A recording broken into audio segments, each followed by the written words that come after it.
esse texto que eu vou ler agora, que é quando Eliabe, irmão mais velho de Davi, o encontra. E aquela conversa, tudo o que aconteceu ali entre Eliabe e Davi, quando Davi chega e vê o alvoroço, e vê as pessoas fugindo do gigante. Então Davi começa a perguntar o que estava acontecendo. Ele quer ficar a par da situação. E quando Eliabe lhe vê, nós vemos o que acontece aí, certo? Eu fiquei meditando e senti o desejo de meditar com vocês também, trazer essa palavra nesse dia. Amém? Nós estamos ali com o nosso irmão Alexandre, as irmãs ali com ele também. Deus abençoe a vida de vocês. Vi agora, Alexandre. Deus abençoe. 1 Samuel 17, do 28 ao 30. Diz assim: ouvindo Eliabe, seu irmão mais velho, falar aqueles homens, acendeu-se-lhe a ira contra Davi e disse: por que desceste aqui? E a quem deixaste aquelas poucas ovelhas no deserto? Bem conheço a tua presunção e a tua maldade. Desceste apenas para ver a peleja. Respondeu Davi: que fiz eu agora? Fiz somente uma pergunta. Desviou-se dele para outro e falou a mesma coisa, e o povo lhe tornou a responder como dantes. O contexto você conheceu ou você já conhece? Eu conheci o domingo, que foi que o gigante Golias, o filisteu, de 2,95 metros, 6 dedos em cada mão, a couraça que pesava 70 quilos, a ponta da sua lança 9 quilos. Ele faz um desafio, sendo ele filisteu, contra o exército de Israel. Ele diz: olha, apresentem um homem que lute comigo num duelo. Quem vencer, o reino vence a guerra. Se eu vencer, os filisteus vencem e os israelitas nos servem. Se esse homem que me desafiar me vencer, nós filisteus nos submetemos a vocês. Me dê um homem para duelar comigo. E durante 40 dias, todos os dias, ele levantava e afrontava o povo de Israel. E não apareceu nenhum homem dentre os filhos de Israel, dentre os guerreiros de Saul, que fosse para a guerra, que fosse para a batalha, que quisesse lutar contra o gigante. Então Jessé, pai de Davi, manda ele ir até a guerra, porque lá estavam seus irmãos mais velhos, Eliabe, Abinadab e Samá. Davi era o 8º filho, o mais novo de Jessé. Seus 3 irmãos mais velhos já tinham idade, estavam na batalha, estavam na guerra. E o seu pai diz: olha, vai lá, leva presente para o capitão, leva mantimento para eles, e me traz notícias dos teus irmãos. E quando Davi vai, e que ele chega e vê um alvoroço, pessoas fugindo, pessoas correndo, e ele pergunta: o que é isso? E as pessoas começam a explicar a ele: é o Golias, é o duelista, que está procurando alguém para lutar contra ele, e quem vencer, o rei lhe dará riquezas, isentará sua família de impostos, e dará a sua filha em casamento. E quando Davi está ficando a par da situação, Eliabe lhe vê, e Eliabe não lhe via com bons olhos. Nós já sabíamos que Davi aqui já tinha sido ungido por Samuel no capítulo 16. Ungido, mas foi uma unção profética que dizia que um dia ele seria rei, certo? Ele não foi ungido e já foi rei, não. Foi algo profético, que ia acontecer um dia. Era uma profecia. Profecia essa que 17 anos depois se cumpre na vida de Davi. Mas aqui era tudo recente.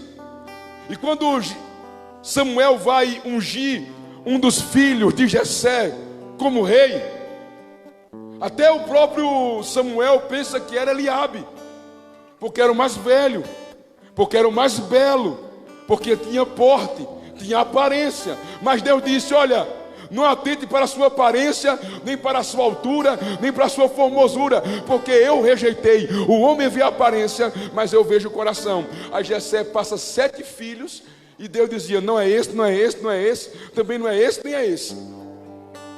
Depois dos 7, Samuel perguntou: tem filho, algum filho teu ainda? E ele diz: tem um, que não foi convidado, está lá no campo, pastoreando ovelhas. Aí Samuel diz: não nos assentaremos à mesa enquanto ele não vier. E quando ele chegou, Deus falou com Samuel: é esse. E ali ele pega o óleo e ele unge Davi como rei, porque a Bíblia diz que há primeiros que serão últimos, e últimos que vão ser primeiros. Amém, amados? Não importa se você é o último.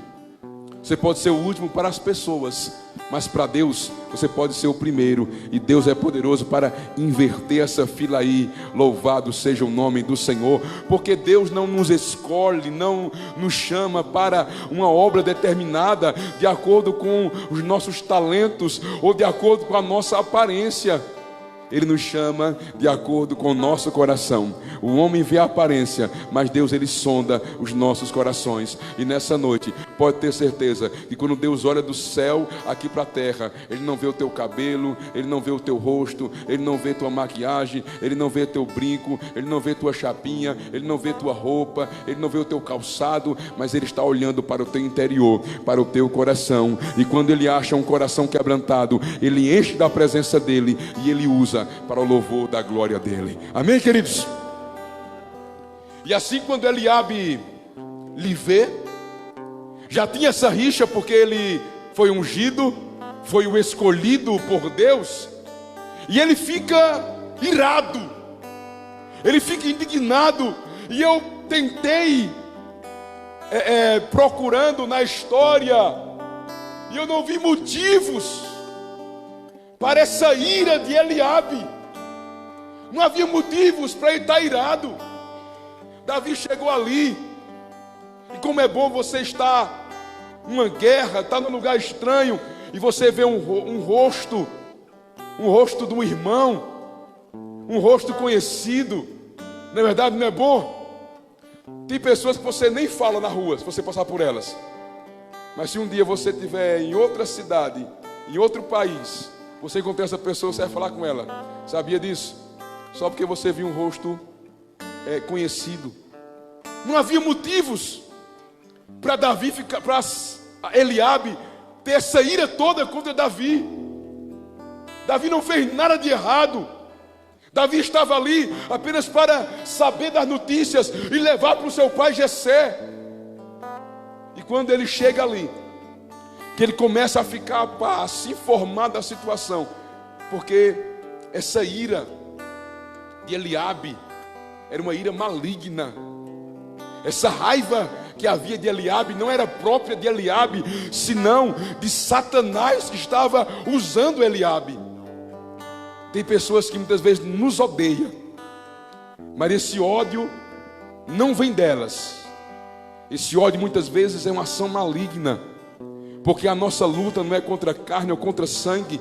A nossa luta não é contra pessoas. Nossa luta é contra quem? Principados e potestades, hostes da maldade nos lugares celestiais. Traduzindo, demônio, cão, capeta. A nossa luta é contra Satanás e os seus demônios. E ele usa pessoas. E aquela ira era uma ira maligna. Era uma ira de Satanás contra Davi. E ele diz: por que estás aqui? Com quem deixastes aquelas poucas ovelhas lá no deserto. Ele diz mais: conheço a tua presunção e a maldade do teu coração. Tu vieste aqui só para ver a peleja, só para ver a guerra. Palavras essas que machucam. Eu vi uma charge de uma pessoa, a língua dela era uma mão, e ela estava esmurrando alguém. Palavras muitas vezes é isso. Palavras nos desmotiva. Palavras nos jogam para baixo. Palavras muitas vezes nos faz parar. Palavras nos faz desistirmos. Mas palavras também nos levantam, nos motivam, nos faz perseverar e nos faz continuar. Tanto Deus quanto o diabo usa essa ferramenta. Deus apareceu para Josué. Josué triste, porque Moisés, o grande líder, havia morrido. E Deus começa a trazer palavras de motivação para Josué. Josué, Moisés já morreu. Levanta-te, passa o Jordão, tu e todo esse povo, a terra que eu dou aos filhos de Israel. Josué, ser forte. Josué, ser corajoso. Josué, tem bom ânimo. Josué, não pasmes. Josué, não temas. Josué, não te espantes. Josué, eu sou contigo. Deus usa isso. A palavra de Deus, ela traz ânimo para as nossas vidas. A palavra de Deus, ela nos levanta. A palavra de Deus nos motiva. A palavra de Deus nos faz perseverar. Bendito seja o nome do Senhor. Como é bom ouvir a voz de Deus dizendo: não temas, porque eu sou contigo. Não te assombres, eu sou o teu Deus. Eu te levanto, eu te ajudo, eu te fortaleço com a destra da minha justiça. Às vezes você diz que Deus está em silêncio. Eu vi também isso. É porque você também não está abrindo a Bíblia. Como é que Deus vai falar com você? Deus está em silêncio se a Bíblia está fechada. Abre a tua Bíblia e você vai ouvir Deus falando contigo, Deus te motivando, Deus te levantando. Bendito seja o nome do Senhor. Quantas vezes nós estamos para baixo, nós estamos angustiados, pensando em parar, em desistir, em acabar com tudo. Aí Deus vem e envia a sua palavra e nos cura, envia a sua palavra e nos levanta, envia a sua palavra e nos fortalece. Receba, querido, a palavra de ânimo na tua alma e no teu coração. O Senhor é contigo. Mas palavras também o diabo utiliza elas para nos derrubar, para nos desmotivar. A Bíblia fala que Elias, ele matou 450 profetas de Baal e 400 de Azera. Ou foi o contrário? Um negócio assim. Sei que foi 850 profetas de Baal e de Azera. Ele mata ao fio da espada todos. Ele pede o sinal de Deus para provar à multidão quem era Deus. O Deus que responder com fogo era Deus. Deus derrama fogo que consome o altar, que consome o sacrifício, que consome a água, que consome tudo. O povo diz: só o Senhor é Deus, só o Senhor é Deus. Elias vai, mata os profetas de Baal e de Azera. E a Bíblia diz que quando Jezabel fica sabendo de tudo que Elias tinha feito e como matara os profetas de Baal, ela diz: que os deuses me façam o que quiser, se a cabeça de Elias ficar ainda sobre o pescoço. E por causa das palavras de Jezabel, Elias, depois de ter feito um ato heróico, ele corre, ele foge com medo de Jezabel, com medo das palavras de Jezabel. Palavras podem nos levar para baixo. Palavras podem fazer você ficar triste. Agora, o segredo é o que eu concebo, o que eu recebo, o que eu me aproprio. O que é que eu guardo no coração? Nós somos mais inclinados a receber, a conceber palavras de derrota, palavras de destruição, palavras malignas. Às vezes você sai daqui depois de um culto desse, que Deus fala com você, que você recebe a unção, a graça de Deus, você sai cheio da unção de Deus. Aí chega em casa, alguém te diz uma pequena palavra, você que estava cheio já se esvazia. Você que estava cheio de fé, a fé vai embora. Você que estava motivado, já se desmotiva. Você que saiu daqui dizendo que ia perseverar, já começa a pensar em parar e em desistir. Nós temos que aprender, queridos, a abortar toda palavra maligna, a não aceitar toda palavra maligna. A Bíblia diz: de tudo que se deve guardar, guarda o teu coração, porque dele emana as fontes da vida. Guarda o teu coração, meu irmão. Não recebe. Tem pessoas que receberam uma palavra de maldição na sua vida, anos carregando aquela palavra, carregando aquela maldição. Meu irmão, aborta isso hoje, lança fora da tua vida isso hoje, em nome do Senhor Jesus, e recebe a palavra de motivação, de fé de Deus sobre a tua vida, meu irmão. Porque não importa o que disseram de você, não importa o que disseram ao teu respeito, o que importa é o que Deus diz ao teu respeito. O que importa é que os pensamentos de Deus são pensamentos de paz e não de mal, para nos dar uma esperança e um futuro. O que importa é que os pensamentos de Deus são mais altos do que os nossos. E já disse Jó: pensei que tudo podes, e nenhum dos teus pensamentos serão frustrados. Os pensamentos de Deus ao teu respeito, as palavras dele é o que importa, meu irmão. Alguém disse que você não ia conseguir, aí Deus disse: você vai conseguir. Alguém disse que tua família não ia ser abençoada, aí Deus disse: eu estou abençoando a tua família. Alguém disse que a porta não ia se abrir, aí o Senhor disse: eu estou abrindo porta para você. Alguém mandou você parar, e Deus disse: persevera. Querido, fique com a palavra de Deus. Acompanhe comigo o que Eliabe diz na parte B do verso 28. Por que desceste aqui? O que é que tu estás fazendo aqui, Davi? Eu quero trazer como se fosse Satanás falando, não Eliabe. Porque quem falou contra você não foi aquela pessoa.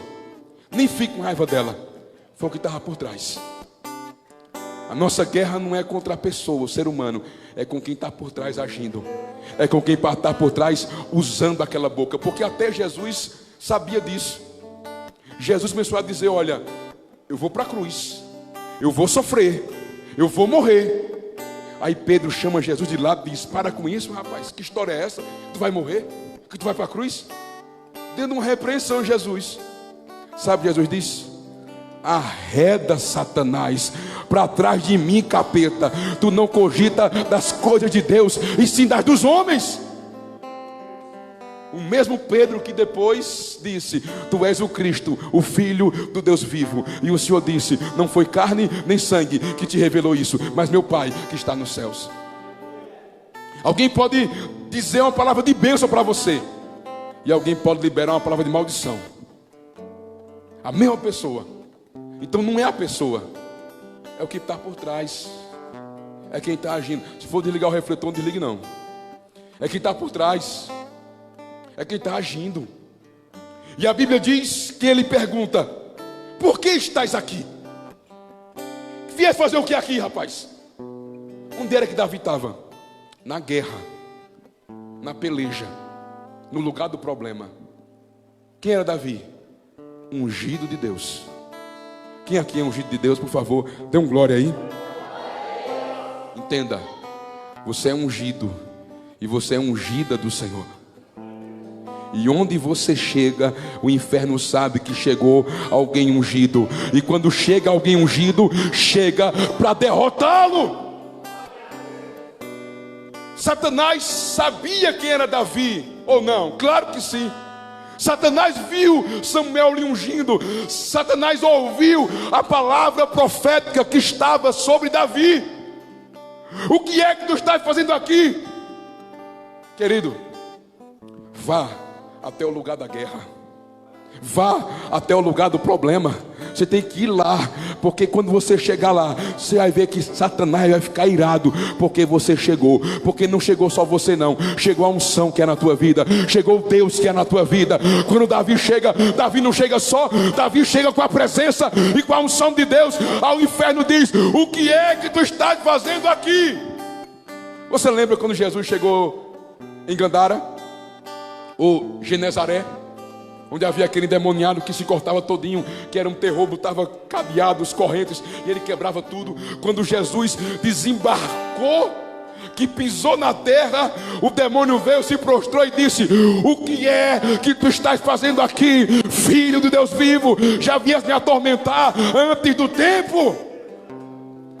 Quando você chega para resolver, você chega para derrubar o gigante, você chega para fazer a diferença, porque a unção não é porque você é bonzinho, não é porque você é o santinho, não, é porque há uma unção na tua vida, e essa unção que é na tua vida, ela faz toda a diferença. Então vá no lugar da peleja, vá no lugar do problema, chegue junto e diga: eu cheguei, Satanás, mas não só eu cheguei, o meu Deus chegou, a unção chegou, alguma coisa vai acontecer. Está vendo o que é aqui, rapaz? O que mais ele diz? E a quem deixaste aquelas poucas ovelhas no deserto? Eliabe despreza o trabalho de Davi. Com quem tu deixaste aquelas poucas ovelhas no deserto? Tu era para estar lá cuidando de ovelha, não é para estar aqui não, rapaz. Satanás muitas vezes quer desprezar o teu trabalho, quer desprezar o que você tem feito para Deus. Mas saiba de uma coisa: o que você está fazendo para Deus hoje, ainda que seja pequeno, ainda que ninguém veja ou reconheça, saiba que isso é um treinamento para coisas grandes que vão acontecer. Louvado seja o nome do Senhor. Porque quando o rei disse: Davi, tu não pode ir contra o gigante, tu és ainda jovem e ele guerreiro desde a mocidade. Aí Davi disse: olha, rei, eu posso ir sim, porque eu tenho experiência. Quando eu estou tomando conta das minhas ovelhas, que vem um leão, que vem um urso, arrebata uma, eu vou contra o urso, contra o leão, toma a ovelha de volta, e quando eles se levantam contra mim, eu pego pela barba e eu mato. Assim como eu matei o leão, como eu mato o urso, também vou matar esse gigante. Louvado seja o nome do Senhor. Não deixe que o diabo venha dizer: o que você faz não tem efeito, o que você faz não serve de nada, menosprezar o teu trabalho. A Bíblia diz: seja abundante na obra do Senhor, porque o vosso trabalho não é em vão. Serve de nada, não faz diferença. Sai daquela igreja, ninguém te reconhece, ninguém te aplaude, ninguém reconhece teu trabalho. Querido, Deus está vendo e Deus está reconhecendo. O que você está fazendo no secreto, Deus está vendo. E o que você está fazendo no secreto, haverá recompensa vindo do Deus Todo-Poderoso. Não deixe o diabo pensar que é coisa vã. Não é vão, não é em vão. Há um pago, há uma recompensa. Louvado seja o nome do Senhor. Ele diz mais. Ele diz, ainda no versículo 28: eu conheço a tua presunção. O que é presunção? É uma segurança. Presunção é vaidade. Presunção é uma autoconfiança em si mesmo. Se tinha uma coisa que Davi não era presunçoso. Ele não confiava em si mesmo. Quando ele vai contra o gigante, ele diz: olha, tu vem contra mim com espada e com lança, mas eu vou contra você, não é no meu nome não, é no nome do Senhor dos Exércitos, porque do Senhor é a guerra. Davi não confiava em si mesmo, Davi não confiava na sua capacidade, mas Davi confiava num Deus que havia nele. Então Satanás, ele vai querer jogar algo em você que você não